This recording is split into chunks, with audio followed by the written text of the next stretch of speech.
देविका, सगळी तयारी झाली ना? हो, सामानाची बांधाबांध झालीये, तयारी पण होतच आलीये. आपल्याकडून काय राहायला नको.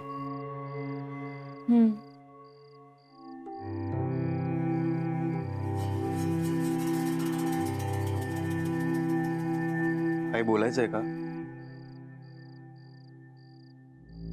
उद्या छायाताईंच्या लग्नात कोणाकोणाला बोलवणार आहात? फार माणसं नाहीये, घरातलीच असतील. ते लग्नाची बोलणी झाली तेव्हा बाबा आले होते ना, मग माझ्या घरी सांगितलं असतं तर.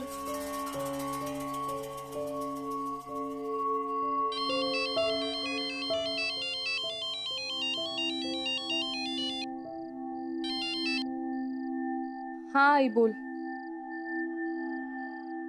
हा देविका, मग छायाचं लग्न ठरला तर? हो.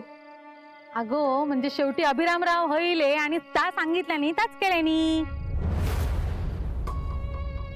अगो तुझे बाबा थैलेले म्हणून तर आमका कळला, नाही तर कळणारच नव्हता. अगो पण कधी अगो लग्न? उद्याच करतोय. काय सांगतस? अगो कोणाकच मागमूस लाग देऊ नाही तो.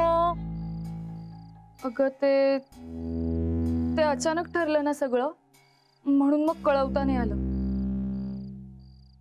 अगो मुलाची चौकशी तरी केल्यानी ना, नाही तर अजून विपरीत काहीतरी व्हायचा. काय पोरगो बरो हा ना? हो आई.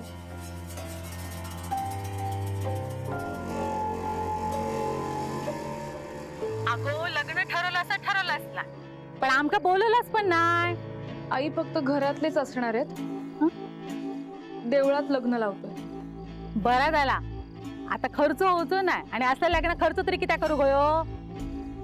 ठीक आहे आई, मी ठेवते आता, मला जरा तयारी करायची. बरा मी ठेवतोय फोन. एकदा छाया काय तर लग्न करून पाठवून द्या, एकदा जबाबदारीने तुम्ही मोकळी होशाल.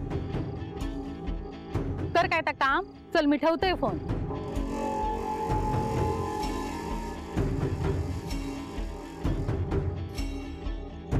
आता फायनली तिची इच्छा पूर्ण होणार.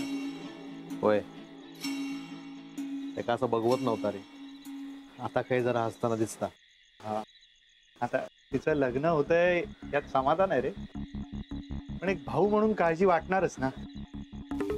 मी तर तिला सांगून ठेवले, काही लागलं ना तर मला लगेच कळवायचं. हो होय, त्याने पण सगळं सांभाळून घेऊ खोया ना. ते अजय कोण नाही आणि त्याचा स्वभाव माहित आणतो का? हो रे हो. काही नाही रे, घरातली एकुलती एक मुलगी ना, आणि अण्णांनी नानांनी तिचे खूप लाड केले, त्यामुळे जरा तिचा स्वभाव असा झालाय. हा पण आता बघ, लग्न करून संसार करायला लागेल ना, तेव्हा तिच्या जबाबदाऱ्या तिला आपोआप कळायला लागतील बघ. पण अजयचं काय? मग असंच लावू ना.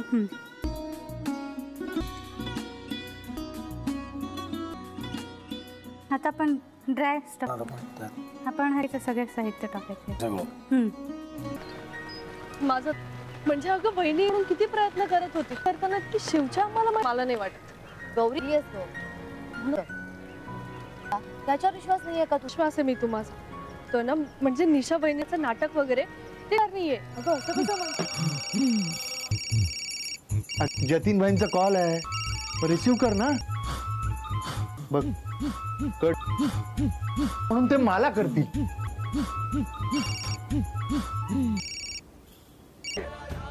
एक होतो आता मला कळ, तुम्ही दोन दाते.